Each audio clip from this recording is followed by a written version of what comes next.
I am going to be reviewing Adhadhun. I'm sorry if I've said that wrong. I actually googled and the translation is The Blind Melody, which actually makes so much sense. Long story short, I really liked it. It was cast as a black comedy crime thriller. Crime thriller I'll go along with. Comedy, I don't know. I thought it was more of a thriller, like there were constant plots and twists and I loved that. Right up until the end, it like really hooked me. I really enjoyed it. I didn't know anything about this film beforehand, but it was recommended by you guys at Srishti. I just loved the storyline. I loved how the characters developed, and particularly Simi. Oh my goodness. Her character, you hated her, but like you wanted to keep watching her. When she pushed Mrs. Desar over the stairs, oh my god. Look, as she did that. Simmer killed the old lady, several exclamation marks. Her poor husband, she was having an affair with the inspector, who was just vile. Her poor husband she put in the suitcase. Oh my goodness. She was like a really riveting character, like I really liked her, and then she died. Spoiler alert, she died, if no one's seen it. Yeah, she died. Yeah, not even gonna sugarcoat that. Akash, the blind singer, blind, is he blind? Where Akash was in Krakow or somewhere in Europe, where he is with his stick is trying to find his way along the path, and he whacked the beer can that was on the floor, like exactly aimed on it as if he knew where it was, and then it ends. It's like, was he able to see the entire time? I really liked Sophie, the sort of damsel in distress character. I loved her innocence and I loved like her kindness and her purity. She met up with Akash at the end like by mistake in Krakow, and how they got their moment of sort of understanding of what had happened. Like that was a bit of closure, which I really liked. I really liked the style of it. Like I liked that Akash was singing, and that actually explained a lot of it. Like explained a bit of the story, like when, because I had the subtitles on Netflix, so you got to read the lyrics of the songs, and it was actually quite meaningful lyrics, which I really liked. I liked that he narrated a lot of the time as well. I thought that was really personable. The musical element, I was expecting more of a musical element, considering it's a film about a piano player. There wasn't actually as much as I thought, but that actually didn't matter that much. That whole scene actually, when Akash is playing the piano for their wedding anniversary, and there's the blood on the floor and you don't know whether he can actually see it, but then it's the first time where you think maybe he's not fully blind and he can actually see. I thought that whole scene, it was a really long scene, but it was so interesting. I thought it was really well done the entire time, just the silence of their movements while the constant piano playing, but was juxtaposing the chaos that was happening of cleaning up the blood and moving the body, and then it ended up wheeling it out in the suitcase, and that was a really standout scene. I would give it a solid like 9 out of 10. For something I'd never seen before, didn't know what to expect. Yeah, I was really impressed and I would recommend it. Because it's a bit different, like the storyline was actually really different, that I'd never seen anything like that anywhere. Constant plot twists and turns, I think, were great. Like, it was so well written. I was really impressed with it. Really enjoyable, really enjoyed it. Great recommendation, Eshna. Thank you for that. And I look forward to watching more in the future. So the movie that I watched was called Piku, and it was suggested to us by Eshna, and she said it was her all-time favourite, so I decided to give it a go. So Piku is the story about a short-tempered woman, Piku, and her hypochondriac grumpy father, who along with their driver Rana go on a journey from Delhi to Kolkata. So my initial reaction to watching the movie was that there are 3 main actors, Deepika Padukone, Amitabh Bachchan and Irfan Khan, who are very famous and are quite well known in the mainstream industry.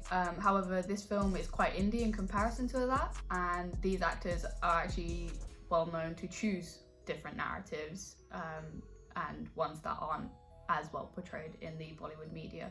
So I was excited to keep watching that. The first thing I noticed about this movie was that there was no song and dance. In fact, there was no dances at all, just some songs for montage scenes, which is not very typical of Bollywood movies at all. For example, when you see mainstream movies like Ram Leela or Student of the Year, these are very important in the narrative and how audiences expect to see these movies.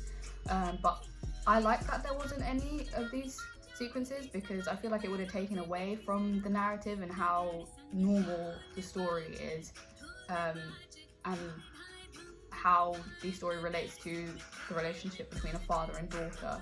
There is no major storyline to the film. It is just about their journey, the father and daughter's journey from Delhi to Kolkata, and about the father's constipation and how concerned he is with his health and everything to do with his stomach and his bowel movements, which is really weird but really funny to see. And the movie has so much comedic value, and it's not intentionally funny. It's funny because of the everyday situations and how normal it is. For example, at the beginning of the movie, Bhaskar sends Piku a message to her workplace about his bowel movements, and she gets so angry about it, but it's hilarious because she's reading out this message in front of all her colleagues.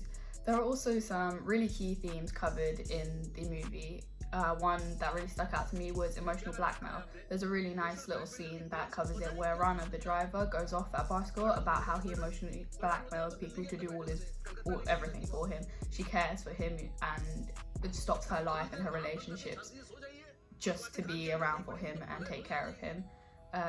And this isn't touched on a lot, but there is one other mainstream movie I can think of, Dil Dil Rakhne Do, which covers it. It also touches on gender equality quite nicely. There's a small scene where when they've reached Kolkata, and he's talking to his sister-in-law, and he tells her that he got her this job in the past that was really good and paid really well, and he asked her why she didn't take it, and the reason was because she would be earning more than her husband. And I feel like that's something that's not questioned a lot, but it's such a big part of Indian culture, and it was nice to see it put in quite subtly. It wasn't a main focus of the movie, but it was there and pointedly there.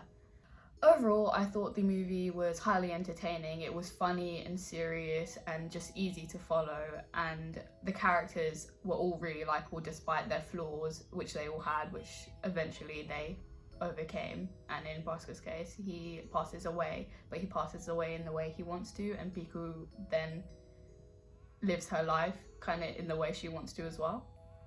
So it was really enjoyable. Hi guys! Today I'll be talking about my reaction to the film Masan that was suggested to me by both Bornil and Eshna from the Srishti Institute in India. By the way, I'm so sorry guys if you hear any noises, but I am sitting outside because it's a really nice day. I can't say I've ever watched a Bollywood film or like an Indian production in general before, and I was really surprised with Masan. It wasn't your stereotypical Bollywood film full of music and dance. It actually had quite a Western feel to it, which I quite enjoyed, but maybe I would have preferred to watch something more Bollywood-like for my first Indian film that I've watched. Actually, I did some research and it is an Indian and French production, hence why the Western feel to it, I think. It definitely seems very like author directing style type of thing. So Masan is set in a small town, Varanasi, I don't know how to say it, sorry, but it was by the Ganges River, and there are two storylines. So the first one is Devi and her father, and it definitely showed a lot about women in Indian culture, about scandalous sex affairs, and it's actually crazy to me how strict the rules are for premarital sex in a small town in India. The second story is about Deepak and his love interest Shalu.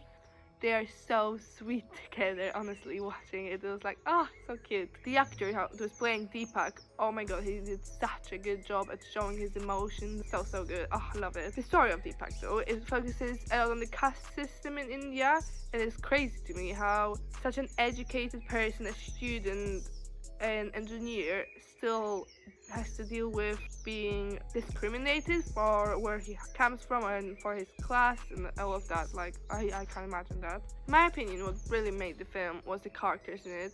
They're so distinctive and the actors did such a good job. Again, Deepak, the actor who played that, so good, such great performance. But also Devi and her dad, those characters were played really well as well. Devi, you can feel the strength of the character. She is not breaking down. She feels the guilt, but it doesn't break her. She wants to make it right, especially for her dad, because the dad is the one that's more embarrassed about the whole situation. About her feminism, will to follow her dreams, not just take a job that will pay, take a job that she actually enjoys. And then Deepak, again, he's a student and he's still trying to find himself, and we can really feel that. He's definitely a dreamer, and it really shows with the way he falls in love with Shalu, and then unfortunately Shalu dies. which just makes the character break down, and the audience breaks down with him. Like, I was feeling every single film Deepak was feeling, his grief and just complete lack of motivation from that point onwards. It's just such a beautiful performance, very vulnerable and real, and nothing else mattered to him anymore after Charlie passed away. I think Masan was filmed in a very naturalistic style.